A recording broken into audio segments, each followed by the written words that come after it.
Hello everyone, welcome back to the channel. My name is Jorvik, and I guess Warner Bros. Discovery wanted to get on the trailer train after the last couple weeks with Captain America Brave New World and the Deadpool and Wolverine final trailer. They decided to release a new trailer for Joker Folie. Now, if you don't know, I did react to the first trailer to this, so if you want to check that reaction out, it'll be in the description or up here in the item cards or whatever they're called. I am actually really excited for this film. The overall aesthetic of it looks really nice. I'm sure we'll see a lot more of like what is going on, maybe see a little bit more of the musical aspect of this film. Hopefully we'll get to see more Lady Gaga as Harley Quinn, get to obviously see more Joaquin Phoenix as Joker. Now, the only thing that I'm worried about is that this trailer is nearly 3 minutes long. That's a long time for a trailer, but I don't know. So we'll take a look at it. Obviously, after the trailer, I'll have it up and we'll break it down, going through some of my thoughts on it, etc., etc., etc. So, if you want to see more content like this, don't forget to like and subscribe. And if you have something that you want me to react to, also leave a comment down below. So, let's go ahead and get into this trailer. 2 years ago, the name Arthur Fleck hit Gotham like a hurricane. The trial of the century. Arthur Fleck. Is that Barry Kogan? Martyr. Well, he's not. There's a monster. Man, the way he can just turn it off and on is incredible.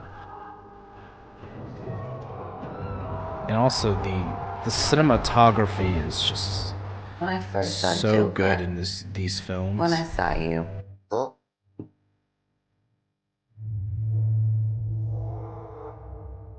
For once in my life, I didn't feel so alone anymore.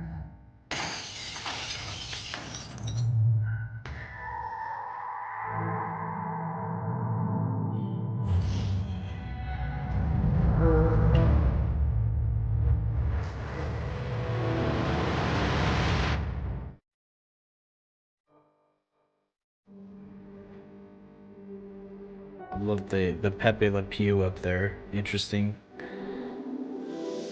How about you, Arthur? Do you still think you're a star? Showtime.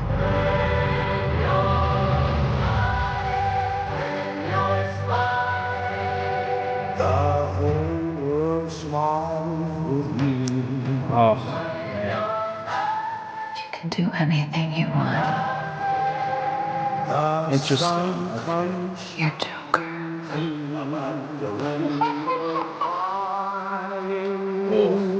Look around. Look at all these people. I will no longer allow any of you So stop your sighing. to keep me down.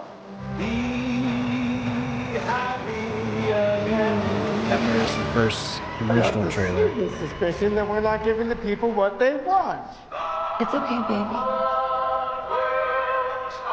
Let's give the people what they want. Ooh.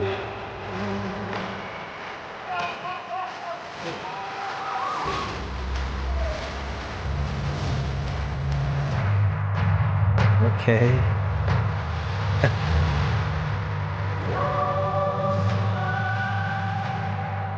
Sing hallelujah.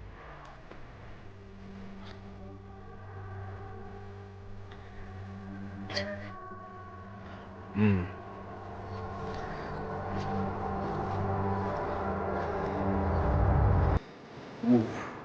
Chills. I got shivers down my spine. They're multiplying. Alright, so let's talk about it. Okay, so initial thoughts. I still feel like this trailer left me ambiguous, but it did give us a little bit of a hint towards the story. Obviously, it seems like... So it has been 2 years since... the events of the first Joker movie happened. And at the end of that film, we were left wondering if any of that was actually real or not, or if it was part of authors, if it was part of Arthur's delusion, but this trailer seems to suggest that everything in that movie did happen, obviously except for his whole relationship with Zazie Beetz' character. Obviously that was fabricated, and it was shown in the film to be fabricated. But I am really curious still about Lady Gaga's portrayal as Harley Quinn. It does seem like she was there during the riots after Arthur was on the Maury show. I forgot exactly what that show was called, but where he killed Robert De Niro's character. So it is pretty interesting to see. It seems like he's being transported. I want to go back. If we go back a little bit here, first of all, can we talk about the cinematography? Just I would love to do a breakdown of the cinematography alone of this film. I do have to give credit where credit's due to some of the DC films. They really do know how to really just have this aesthetic going on, especially like these Elseworld films that it seems like the Batman, which also has stellar, absolutely stellar cinematography, and this film as well. And I also like the cinematography of the first Joker film as well. But yeah, just a beautiful shot here. I love that. So it seems like this is Barry Keoghan, but I didn't know he was in this film, but I also don't even know if that's him. I can just look at the eyes and tell. We don't see him again in the trailer, so it might not be him, but it would be interesting if he was in this movie, because technically he does play Joker in the Batman universe. So I am really curious if that's actually Barry Keoghan or not, or if it's just another guy that looks like him. Honestly, no idea. But let's go ahead and skip ahead to the introduction of Harley. So this is kind of how we saw her in the first trailer. She, again, seems like a patient here at Arkham Asylum. I'm assuming this is where this is at. So it is kind of curious, again, how she fits into this story and how she feeds into Arthur's delusions. It's also very possible that she is still playing the version of Harley that we know, where she starts off as a doctor, and kind of like how in the movie Shutter Island you had I forgot who was in that movie, but that character who was with Leonardo's character and kind of feeding into his delusions. So I wonder if maybe she's playing that sort of role as well. But again, it does seem like she was there. So if we cut up here, we do see that she is out on the street. And of course she breaks into this thing, steals a TV, and moves on. But again, this could be a false narrative type of thing. We saw that happening in the first Joker film as well. We get a little bit of hints here to the aspect of this, and it does seem like here, if we go back, of what I was saying here, we get scenes of the musical aspect of this. But it looks like in the first trailer we saw that they were watching this movie, and she says, hey, let's get out of here. So it looks like she starts a fire and then go on from there. And then we get this beautiful shot here of them. There's the fire in the background, the shot of the projector shining behind them, just beautiful lighting all around. I really love this aesthetic they're going for. And of course we get a kiss from them. Here's the thing. See, I'm one of those people who I like or like appreciate the relationship of Joker and Harley, but for the wrong reasons. I think that it is a horrible thing to romanticize. We saw this whole thing when the first Suicide Squad movie came out, all the way back in, when was that? 2016, 2017? I think it was 2016.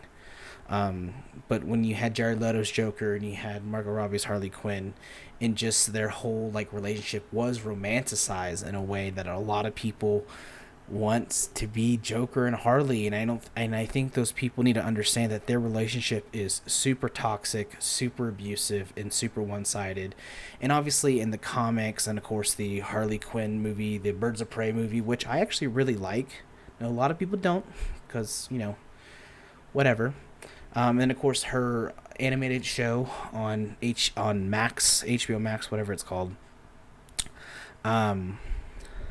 You know, they really have shown Harley break away from Joker and break away from that relationship, and we see her relationship more with Poison Ivy, which I also really appreciate, not because it's two women, but because I like Poison Ivy and they are great characters in their own right, but together they're just an unstoppable force. I do really like that.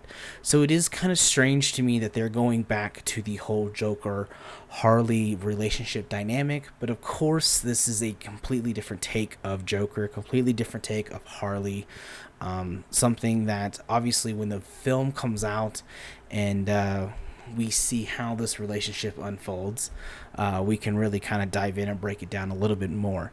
But still really like that shot. So tangent over, let's go ahead and move on. This is also interesting to me. They have Pepe Le Pew up here, like a cartoon playing up here. I thought Pepe Le Pew was canceled. Maybe not. Maybe that's just the whole point of this film. I don't know, because I think they had music, from questionable people in the first one. So I don't know. I just thought that was interesting having that kind of cartoon playing. But it is kind of like this, probably a foreshadowing to the overall relationship.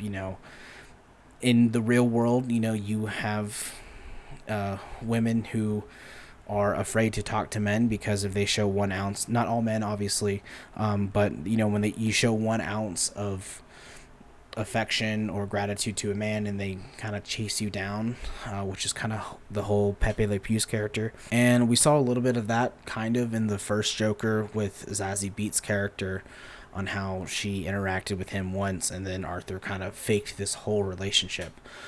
So I'm curious if that thread will follow through into this movie, and maybe we'll find out that Harley is not actually Harley, but I don't know. Again, I'm just speculating just from the trailer. We also continue to get shots very La La Land-esque. I love that. Here he's in prison, so this is interesting. I do like this. So it looks like the main course of the film is going to be the trial of Arthur Fleck / Joker. Him basically being charged for the 3 murders on the subway, if you guys remember from the first Joker, and then obviously being charged with the murder of Maury on live television, and then of course probably inciting an insurrection or riot, whatever you want to think. So this is what this looks like to me. And is this interesting here? He's not wearing his makeup, but later on in the trailer, he is wearing his makeup here. And I recognize that guy. I can't think of his name right now, but he's been in other Batman stuff. So if you know his name, I'm sure some other channel will break it down, but I do recognize that face. I cannot remember his name, but it is interesting to kind of see him in the courtroom in this setting. So I wonder if he is either dreaming this, that he is giving like a secondary speech, presumably also on live television, because this guy here, it appears that he is watching this testimony, right? Obviously, trailer editing, it could definitely be, edited in a way where it's not happening. We also see here, this looks like when we see the fire up here. We see Harley and Arthur breaking out. So it seems like they do eventually escape this building, but then it cuts to this right here. It's raining. It wasn't raining in the previous shot. They're dancing under the spotlight. So this could be on the way to the fence, that they're just kind of dancing and just being romantic together, which, good for them, I guess. This shot right here, I really love. This seems to be like a proto Harley Quinn makeup. It's very messy. The eye makeup is messy. The lip makeup is messy. She seems dirty, but this also emulates the shot from the original Joker trailer from the first one. I'll put up a screen grab so you'll see what I'm talking about. But I do really, really like this shot here. We also get a secondary Harley Quinn look here. Same thing, the diamonds over the eyes. Of course, this is more of the stage persona that that Joker had in the first one, and obviously Harley's joining him for this delusion, if you want to call it. So it is interesting to just kind of see this look, of course, with the blue, and this could be a reference to just Harley's new look, where it's more pink and blue than it is the black and red. Like the original look for Harley was. But we still do get that black and red. We do see it in this trailer. So we still get this look right here. I do also really like this look for Harley. It does feel more realistic in a way, like if you did have these people that existed right in our world, you would have something of this lines. And this also seems to be like this is the same scene leading to his live testimony that we saw earlier in the trailer, because he has his makeup on, she has her makeup on, and then of course we see the protesters here. This guy probably on Joker's side, this guy probably not. So it is interesting to see this look too, and this look is also similar to the elevator look right here, but of course she's wearing something different. So I think we'll see an evolution of Harley's delusions and how she feeds into this whole other delusion that Arthur has, and of course with the evolution of her costume and makeup. I also have to point out this shot here. I just love this shot. Obviously, same thing, it emulates the ending scene to the Joker, where he takes the blood like from his like lips and mouth, and he does the Joker smile. Obviously it looks like she probably killed someone. There is someone hunched over on this side, so that could be who it was. And then of course she's giving herself that Joker smile made out of blood. I love it. I don't know what it is, I just love it. Can we just talk a second about Joaquin Phoenix here and just how incredible. I mean, look at this face he has. Obviously the facial language, he's more curious than anything, right? He's kind of more wide eye, his brows are up a little bit, he's curious about Harley, and then she says something, he repeats it, and then he just immediately, it's like something just clicks in his head to be like, nope, this isn't real, this is probably a delusion. And then that look back of just like maybe double confirmation that, oh, maybe she is real. I don't know, maybe I'm looking too much into it, but I don't know, we'll see when the movie comes out. That's all I have to say about it. Anyways guys, that's it for this video. I still think it's still a little long, but it still left a lot of questions that need to be answered, I believe. The only really new thing that we can see in this is that he will be going to trial for all of the crimes that he committed in the first Joker movie. I'm a little sad they didn't do more of the musical aspect of this, because again, this is still technically supposed to be a musical, but I think that was more for the first trailer, just to kind of get the whole vibe down, which is fine. This movie comes out in October. I think it comes out a week before the Penguin show, so I will be, obviously they're not connected and they're not in the same universe, but it's going to be a good week, I think, or going to be a good month, I should say, for DC, because we don't really have anything new DC coming out until next July with Superman. So I am, again, looking forward to this movie, looking forward to the Penguin. Obviously, I will be reviewing this movie when it comes out, so I guess stay tuned for that in 4 months. But anyways guys, let me know if you liked the trailer or not, and also let me know if you would like to react to anything else out there. I have some short films lined up that's going to be for my reaction to short film series, so I'm excited to get that done. Also, the review for The Alkalite will be out this week as of filming, so if you're watching this in the future, it's probably already out. But anyways, that is it for me. My name is Jorvik. I'll see you in the next one.